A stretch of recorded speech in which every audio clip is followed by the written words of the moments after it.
setelah ini teman-teman bisa langsung masuk ke dalam dan kita bisa langsung mulai pemanduan pada siang hari yang panas ini ya teman-teman. Jadi daripada panas-panasan di luar bisa langsung masuk aja yuk. Oke, selamat siang teman-teman semuanya. Selamat datang di Museum Dharma Wiratama dan selamat datang di Yogyakarta. Oke, assalamualaikum warahmatullahi wabarakatuh. Shalom, swastiastu, namo buddhaya, salam kebajikan. Di siang hari yang agak panas dan gerah ini, aku Muhammad Yuda Ardiansyah, atau kerap dipanggil sebagai Yuda, yang teman bisa manggil Kak Yuda atau Mas Yuda juga boleh, kalau karena orang Jawa ya. Jadi ya, di siang hari ini aku akan membawa teman-teman untuk berkeliling di Museum Dharma Wiratama ini sekitar 30-45 menit ke depan. Nah, sebelum kita memulai pemanduan pada siang hari ini, maka lebih baik kita berdoa terlebih dahulu dan berdoa menurut agama dan kepercayaan masing-masing. Berdoa disyukurkan. Nah, oke, sebelum kita memulai, aku akan memberikan gambaran terkait ruangan-ruangan yang ada di Museum Dharma Wiratama ini. Nah, di Museum Dharma Wiratama ini teman-teman ada sekitar 13 ruangan banyaknya. Banyak banget nggak sih 13 ruangan itu? Banyak banget kan ya? Nah, dari 13 ruangan itu sebagian besar ruangannya diisi oleh ruangan palagan. Dari 13 itu 8 diantaranya adalah ruangan palagan. Palagan apa saja teman-teman yang udah tahu? Salah satu mungkin palagan apa yang terjadi di dekat Yogyakarta? Palagan Surabaya, betul. Bandung dan Bantul, bukan Bantul. Palagan Palembang, betul sekali. Oke, jadi akan sedikit aku beri pencerahan terkait palagan-palagan tadi ya teman-teman. Nah, palagan 8 tadi itu berisi yang pertama ada palagan Bandung, palagan Semarang, palagan Surabaya, ada juga palagan Palembang, Makassar, Medan dan juga palagan Ambarawa. Nah, dari ada satu lagi palagan dari Manoa ya teman-teman. Nah, dari 8 palagan tersebut itu terjadi secara konstan, secara berurutan sejak pada masa prakemerdekaan. Nah, kenapa terjadinya pada masa prakemerdekaan itu kira-kira teman-teman? Kenapa ya? Ada yang tahu? Kenapa alasannya? Karena mungkin ada Bukan bentrok antar suku ya. Jadi terjadinya palagan itu karena pihak suku itu tidak menerima dan tidak mengakui bahwa Indonesia ini sudah merdeka. Jadi mereka berniat untuk mengambil alih kekuasaan mereka kembali yang sudah diambil oleh Jepang kan ya. Nah, kemudian karena perang Pasifik, jadi Jepang itu dibom kan ya. Jadi mereka otomatis bakal kembali ke negaranya dan penjajahan atas Indonesia itu berakhir di situ. Nah, oleh karena itu Indonesia langsung mulai untuk mengumandangkan kemerdekaannya di seluruh penjuru Indonesia. Nah, karena peristiwa tersebut, karena kemerdekaan tersebut dan karena proklamasi kemerdekaan tersebut, pihak Belanda ini tidak terima. Jadi terjadilah pemberontakan oleh pihak Belanda ini kepada pihak Indonesia dan terjadilah peperangan tadi.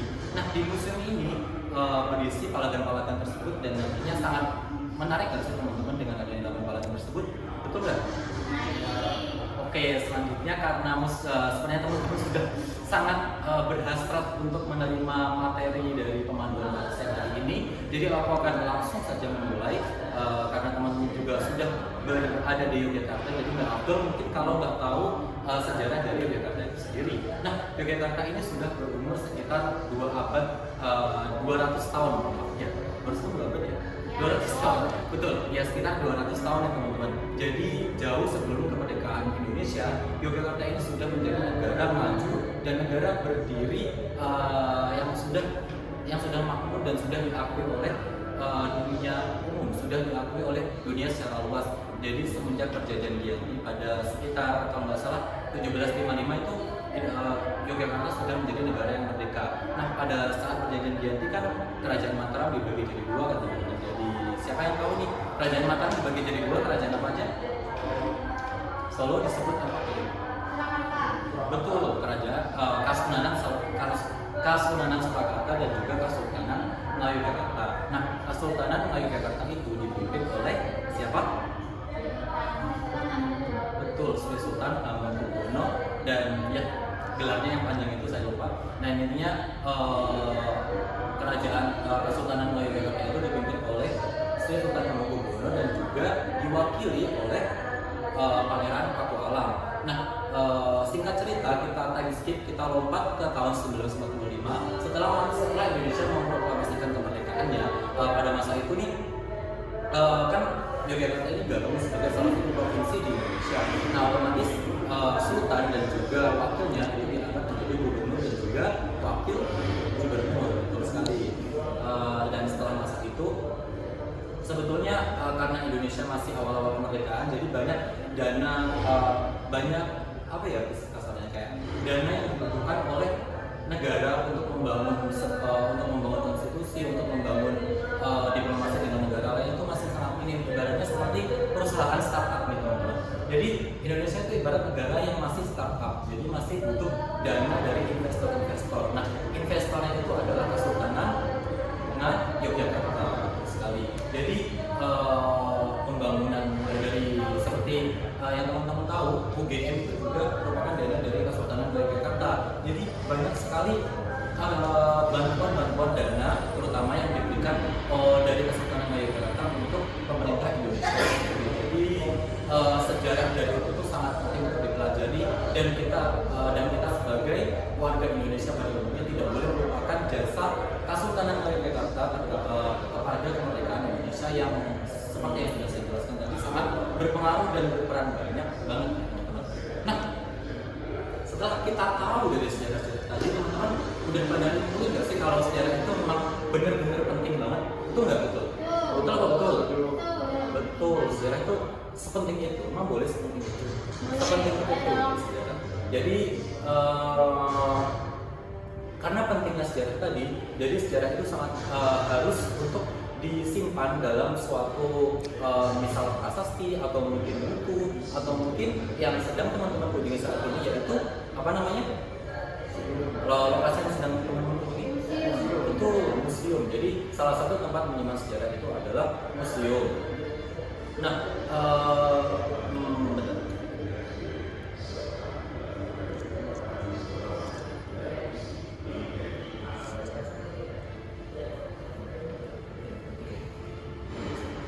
Museum dari negara tanah ini, teman-teman, menyimpan seperti yang sudah saya berikan insight di awal tadi, menyimpan perjuangan dari TKR pada awalnya sebelum namanya diubah menjadi TNI.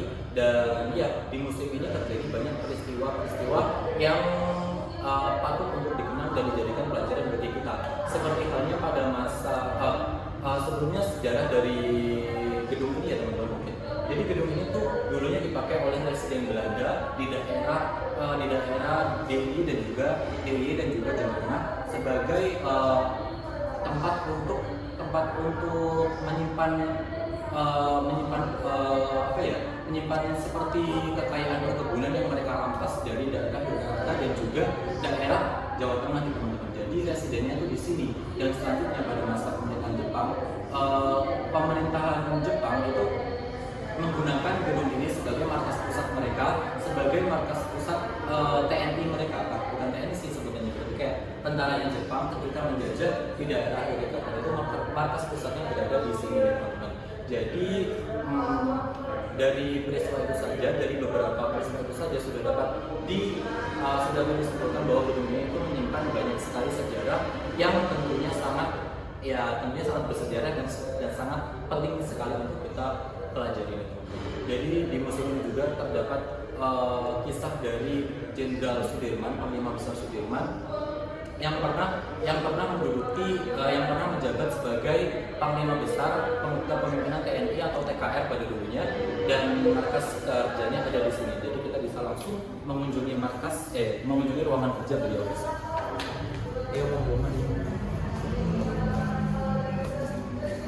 Oke, teman-teman, bisa dilihat di sini adalah markas kerja atau ruang kerja dari Jenderal Sudirman itu sendiri. Nah, di sini dipamerkan replika dari beliau, dan juga di sini ada meja kerja dan juga kursi kerja dari beliau. Ada juga kursi untuk menerima tamu, dan ini semua for your information ya, teman-teman. Ini semua asli dan tidak ada yang replika. Kemungkinan replika ini patung Sultan Hamengkubuwono ini merupakan replika dari Jenderal Sudirman itu sendiri. Dan di sini juga ada digital book, jika teman-teman butuh informasi yang lebih mendetail bisa untuk membaca-baca di digital book itu sendiri. Mungkin ada yang bertanya, teman-teman?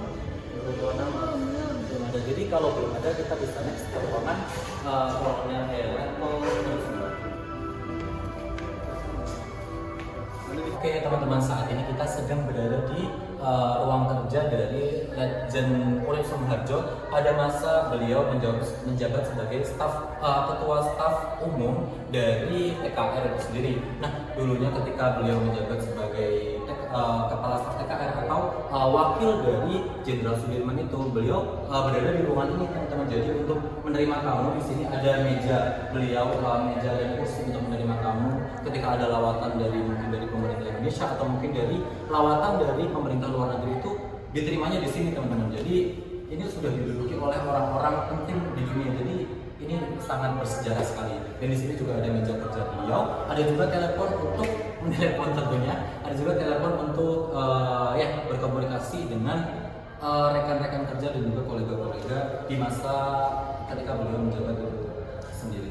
Dan di sini ada replika setengah badan dari Legend Urip Sumoharjo itu sendiri seperti yang ada di ruangan Jenderal Sudirman tadi. Jadi di sini juga terdapat replika setengah badan dari Legend Urip Sumoharjo itu. Nah, di sini juga ada digital book yang isinya lengkap, bisa dilihat, bisa digeser. Ininya bisa lah. Oke, jadi ini mohon maaf ada kendala. Ini yang bisa nanti kalau teman-teman bisa untuk jika teman-teman ingin mendapatkan informasi yang detail, bisa untuk melihat di sini. Jadi kalau teman-teman mungkin butuh untuk tugas lah atau mungkin mau merangkum dari sejarah beliau, bisa lihat di sini. Jadi kita next aja ke ruangan selanjutnya.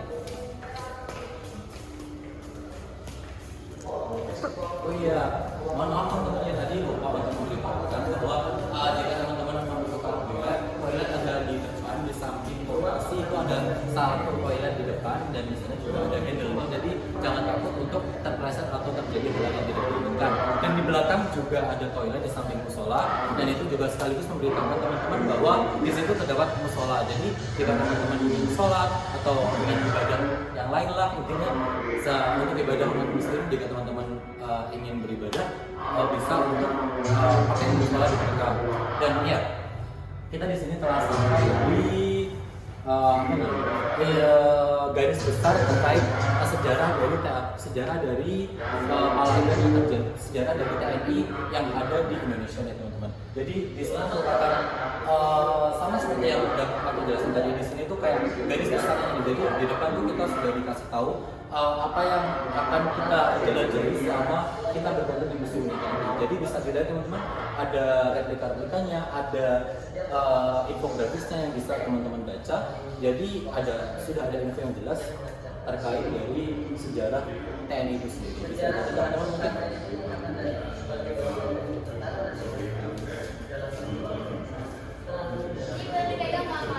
Mohon maaf, jadi itu sekaligus informasi ya teman-teman. Jadi di sini kita tidak boleh memegang, karena kalau memegang tuh mungkin bisa menyebabkan korosi, dan juga karena ini merupakan koleksi yang bersejarah. Jadi kita tidak diperbolehkan untuk memegang, tetapi boleh untuk memutar dan juga video. Jadi jika ingin video sangat diperbolehkan sekali, atau mungkin mau mencatat jika ada informasi yang berlebihan boleh sekali. Iya, ada yang bawa buku boleh catat. Siap. Sudah ya, bisa ke ruangan selanjutnya.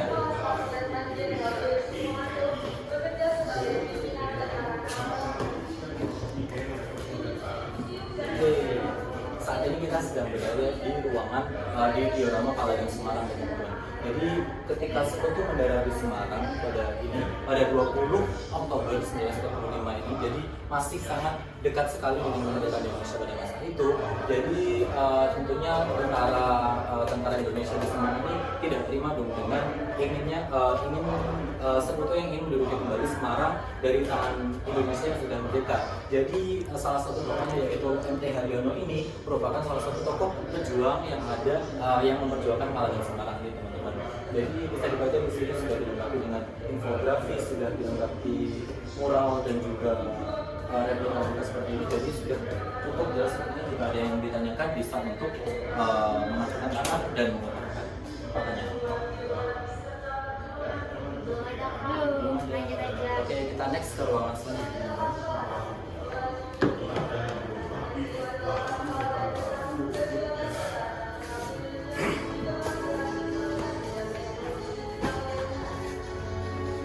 Oke, saat ini kita sedang berada di diorama Palagan Surabaya. Palagan Surabaya sendiri juga merupakan salah satu kunci dari terbentuknya Hari Pahlawan. Salah satu tempat, bukan salah satu, sebagai tempat kenapa kok 10 November itu diperingati sebagai Hari Pahlawan, karena karena adanya Palagan Surabaya ini yang tentunya peristiwanya sangat ikonik dan juga epik terkait perjuangannya, terkait semangat arek-arek Surabaya dalam menumpas penjajahan Nika di Surabaya, yang dapat kita ambil pelajarannya sebagai perjuangan kita sebagai pemuda untuk memperjuangkan kemerdekaan Indonesia pada masa sekarang. Nah, dulunya arek-arek Surabaya ini karena kedatangan Nika tuh tujuannya mereka mengibarkan bendera merah putih biru atau bendera Belanda di Hotel Yamato di Surabaya.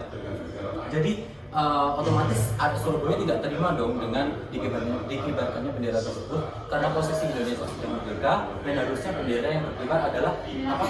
Betul, harusnya merah putih. Jadi mereka naik tuh ke puncak Hotel Yamato ketika bendera itu dikibarkan.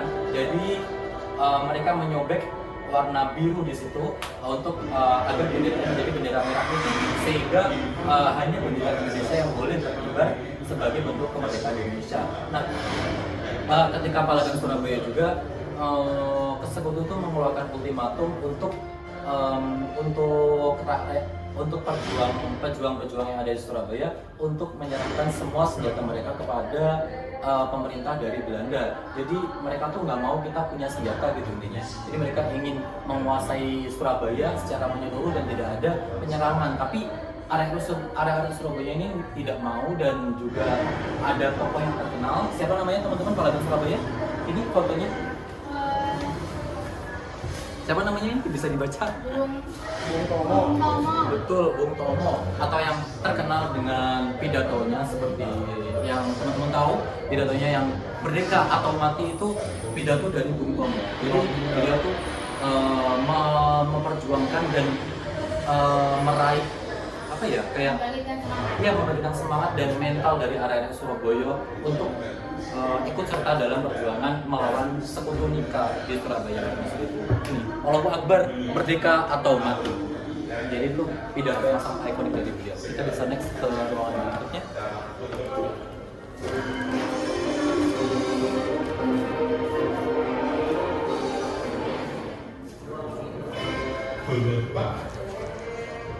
Oke, saat ini kita sedang berada di samping dari weapon box. Nah, weapon box ini merupakan salah satu masterpiece yang ada di museum ini. Nah, for your information teman-teman, informasi yang sangat wow banget, yang sangat penting dan sangat mencengangkan banget.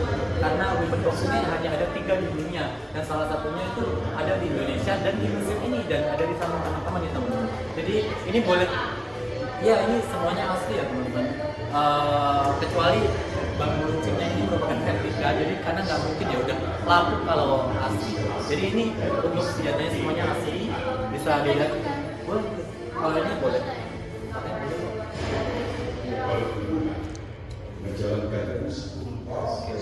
Jadi ada hanya tiga di dunia. Yang pertama ada di Jerman, ada di Kanada, dan satu ada di Indonesia dan di UK. Sangat wow banget. WoW banget. Jadi di dalam situ nanti juga ada seperti ada seperti buku dari sejarah yang bisa teman-teman baca di dalam situ juga. Ini mungkin bisa lanjut ke ruangan selanjutnya. Oke teman-teman, saat ini kita sedang berada di diorama Palagan Ambarawa dan juga Palagan Bandung. Nah, untuk untuk yang pertamanya aku akan jelasin Palagan Bandung terlebih dahulu. Nah, Palagan Bandung ini juga dikenal sebagai peristiwa Bandung Lautan Api. Kenapa nih teman-teman bisa disebut Bandung Lautan Api? Ada yang tahu? Karena dulu masyarakat Bandung lebih memilih untuk membakar Bandung daripada menyerahkan kepada Sekutu. Wah, cerdas sekali wisatawan yang satu ini. Betul sekali. Karena dulunya ketika Sekutu ini ingin menguasai Bandung dan ingin mengultimatum masyarakat Bandung dan juga tentara Bandung, mereka lebih memilih untuk membakar seluruh seluruh kota Bandung dan isi-isinya, mereka lebih memilih untuk membakar itu dan pergi dari Bandung daripada dijajah oleh sekutu. Dan di sini juga ada Palagan Ambarawa teman-teman, tepatnya terjadi di daerah sekitar perbatasan Magelang dan juga Semarang ya teman-teman ya. Nah, di situ juga terjadi pemberontakan dari masyarakat Indonesia dan juga pemberontakan tentara di daerah Ambarawa karena sebenarnya sekutu ini ingin melakukan pergerakan ke Magelang, namun karena didesak dan tidak bisa melakukan pergerakan di Magelang, jadi mereka lebih memilih untuk menjajah di daerah Ambarawa. Jadi kita bisa next ke Palagan selanjutnya.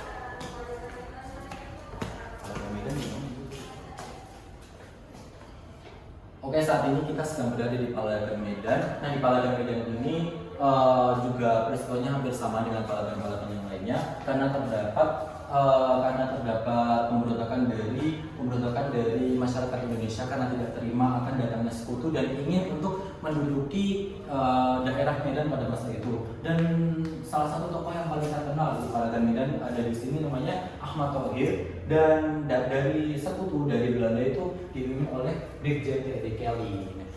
Bisa next ke diorama selanjutnya mungkin.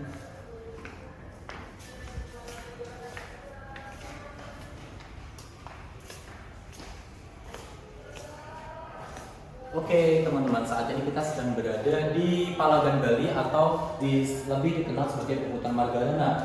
Kenapa sih disebut Puputan Margarana? Kenapa ada Margarana? Kenapa nih teman-teman, ada yang tahu? Kenapa disebutnya Puputan Margarana, bukan Puputan Bali?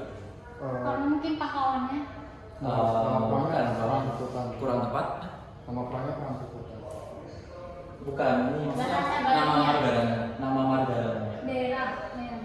Betul, daerahnya. Oh, jadi Puputan Margarana ini terjadi di daerah Desa Marga. Namanya itu Desa Marga. Jadi ketika sebenarnya mereka dari pemerintah Indonesia di Bali itu ingin melakukan diplomasi dengan sekutu di daerah Desa Marga tersebut. Namun nggak tahu kenapa apa yang dipikirkan oleh sekutu, karena mereka lebih memilih untuk mengambil kesempatan dari berkumpulnya para tentara itu. Jadi mereka menghujani daerah Marga itu dengan senjata. Jadi seluruh pasukan yang dipimpin oleh I Gusti Ngurah Rai ini yang wajahnya terpampang di uang 50.000 ini jadi meninggal semua. Jadi namanya itu disebut Puputan karena tidak ada yang tersisa dari sisi pemerintah Indonesia dan tentara Indonesia pada masa itu. Jadi ya termasuk I Gusti Ngurah Rai itu pada jadi rentan waktunya itu dari pagi sampai sore. Semua yang ada di daerah Marga itu diruntuhkan dan dibumi hanguskan oleh sekutu. Jadi oleh karena itu disebut Puputan Margarina. Tanah itu Apa? tanah Tanah ini seperti apa ya? Kayak salah satu kritika untuk mengakhiri apa ya? Mengakhiri, intinya salah satu sebutan di Bali gitu aja sih. Kayak ya imbuhan aja di Bali. Jadi yang penting itu marganya. Oke, kita bisa next ke Palagan berikutnya. Di sini ada Palagan Palembang nih teman-teman. Nah, Palagan Palembang ini lebih tepatnya terjadi di daerah Kalangsemut seperti yang bisa teman-teman lihat di sini. Nah, peristiwanya hampir sama ketika sekutu datang ke daerah pelabuhan Palembang. Mereka ingin menguasai daerah Palembang kembali setelah Indonesia memandangkan kemerdekaannya. Jadi ya seperti Palagan lainnya, mereka tidak terima dan terjadilah Palagan Palembang itu. Bisa next ke Palagan selanjutnya. Nah, di sini ada alat komunikasi yang digunakan ketika masa pra penjajahan dan ketika masa pra kemerdekaan nih teman-teman. Bisa dilihat di sini ada alat komunikasi apa saja yang digunakan oleh Indonesia pada masa itu. Di sini ada RRI atau Ini asli ya? betul, ini asli semua, jadi tidak boleh disentuh ya teman-teman. Mohon maaf.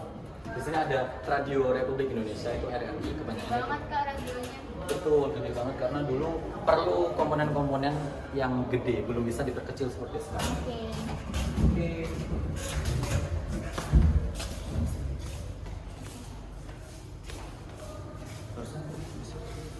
Soalnya Palagannya di sini.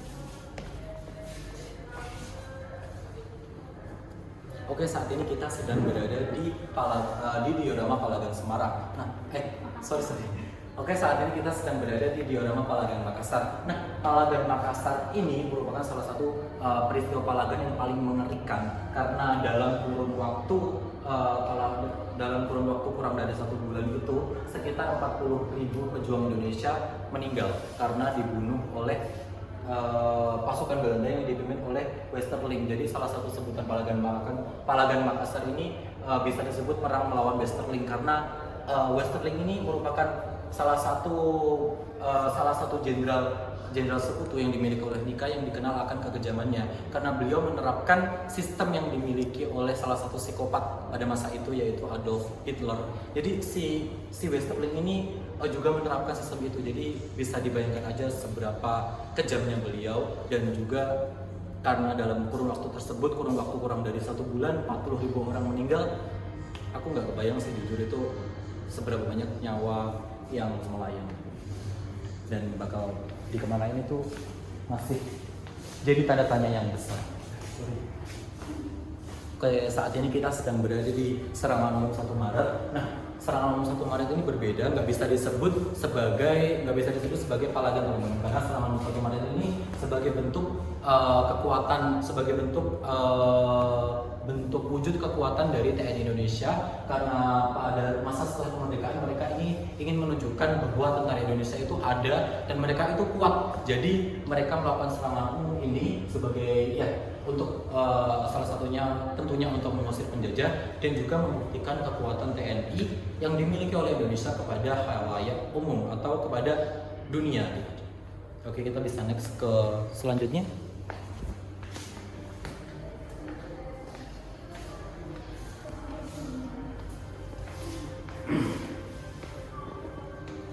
Oke, di sini ada diorama yang lain selain dari palagan-palagan tadi. Di sini teman-teman bisa nyoba mungkin buat berfoto-foto berfoto-foto mania. Di sini bisa sebagai tempat untuk healing sekejap sebelum menerima materi selanjutnya.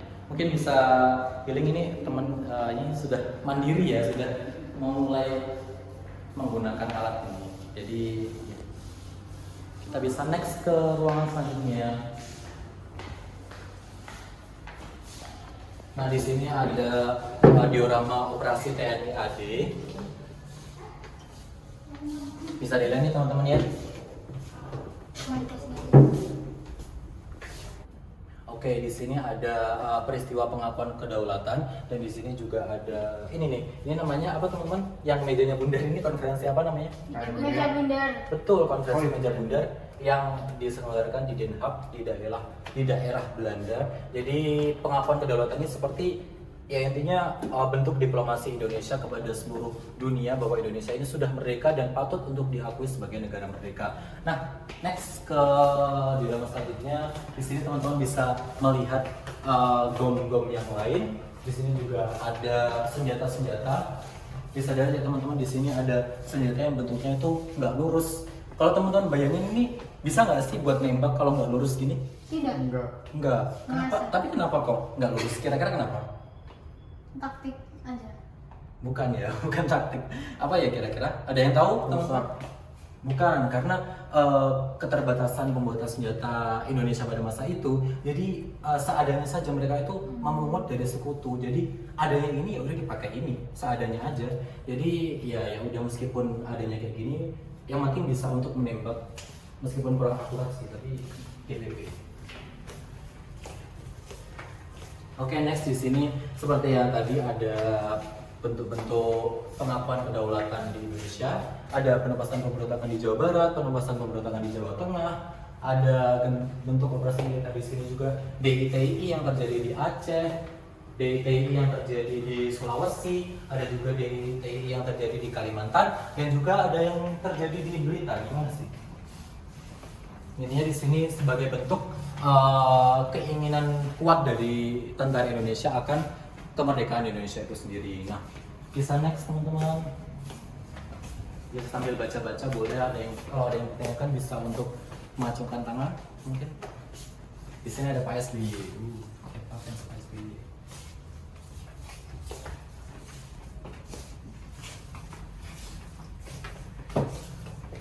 Oke, bisa next ke ruangan selanjutnya. Di sini ada replika dari Bapak Sumarmo, salah satu TNI pada masa itu.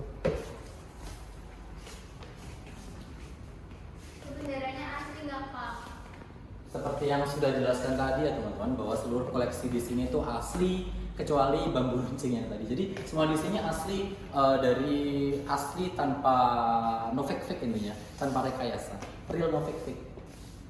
Jadi di sini semua bendera-bendera dari TNI di seluruh penjuru Nusantara, di seluruh penjuru Indonesia bisa dilihat, atau mungkin mau foto-foto boleh banget teman-teman.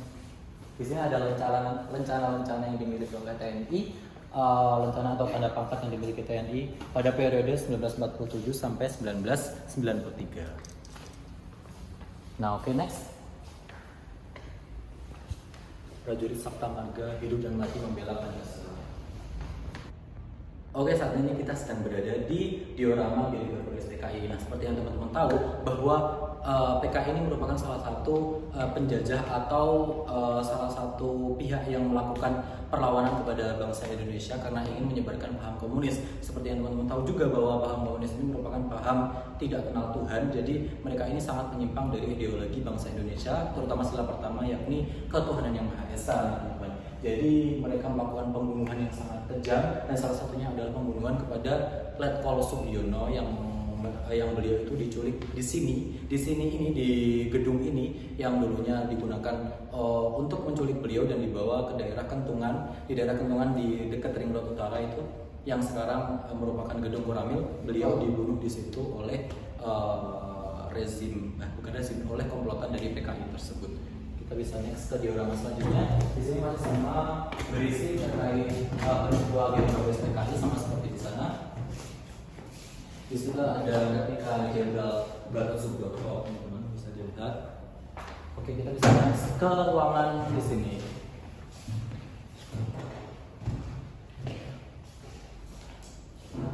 Nah, oke, di sini merupakan bentuk-bentuk peran TNI pada masa kini. Bisa dilihat di situ ada program cetak sawah atau penanaman kembali sawah, ada juga pembangunan jalan Trans Papua, ada juga peristiwa-peristiwa lain seperti itu, evakuasi dan penanganan tsunami di Aceh.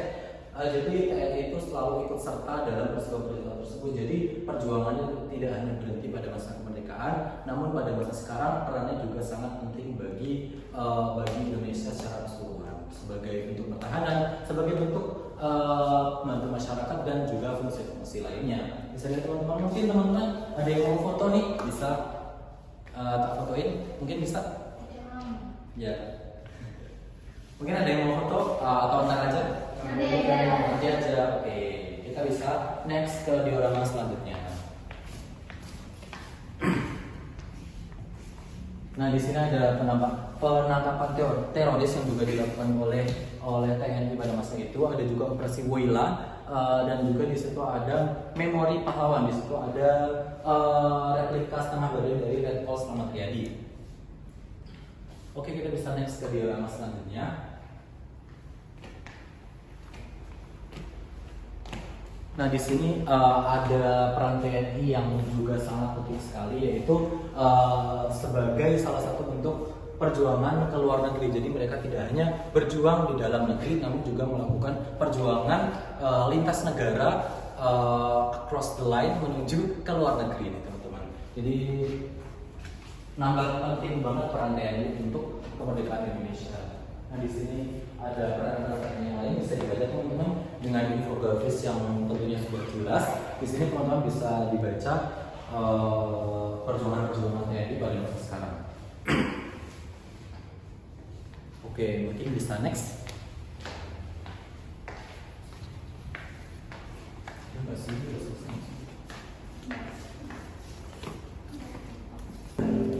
Oke teman-teman, saat ini kita sudah berada di ruangan terakhir dari perjalanan berkeliling kita selama 30 menit ke belakang yang sudah dipandu bersama saya di sini.